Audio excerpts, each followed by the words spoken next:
Ginagamit nila yung John 3:16, which is the most famous verse sa buong mundo, out of context. For God so loved the world that He gave His only begotten Son, and whosoever believe it lang.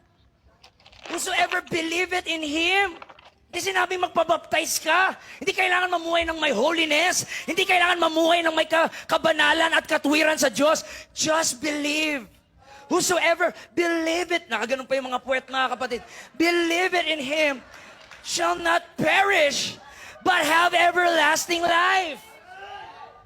Pag may magturo niyan sa inyo pauwi, mga kapatid, tignan nyo sa mata at ituro nyo, hoy, sabi nung preacher naming maliit nung linggo, bago mag John 3:16, meron mo ng John 3:5. Except a man be born of water and the Spirit, he cannot enter into the kingdom of God.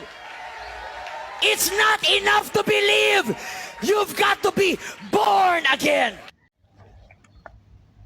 Maraming gumagamit sa John chapter 3 verse 5 bilang patunay umano na ang water baptism ay partisipasyon sa kaligtasan ng tao.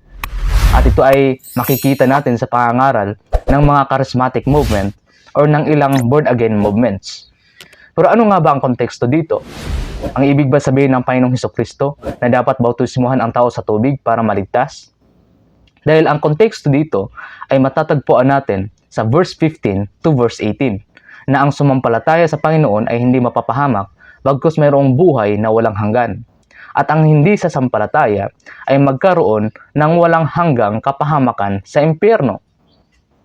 Ngayon, titingnan natin sa verse 5 kung ano ang ibig sabihin ng Panginoong Hesukristo dito.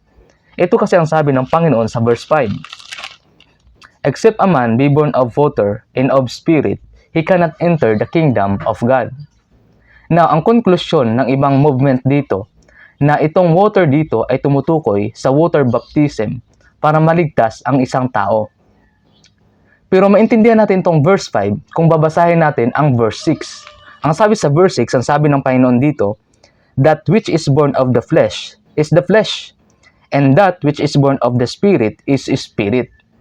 Ngayon, maintindihan natin itong verse 5 kung uunawain natin itong verse 6. Ang sabi dito, except a man be born of water, ang water dito ay tumutukoy sa physical na kapanganakan, hindi po sa tubig bautismo. At ito ay maintindihan natin kapag titingnan natin itong unang phrase sa verse 6, that which is born of the flesh is the flesh.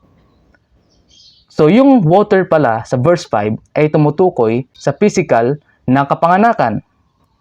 At yung sinabi sa verse 5 na of the spirit, makikita naman natin sa pangalawang phrase ng verse 6 that which is born of the spirit is spirit. Ngayon, maintindihan na natin na ang verse 5 ay hindi pala tumutukoy sa water baptism unto salvation, kundi tumutukoy pala sa physical na kapanganakan ng tao. Sapagkat kung hindi ka maipanganak physical, wala ka namang pagkakataon na maipanganak ka muli sa espiritu dahil hindi ka nag-exist sa mundong ito.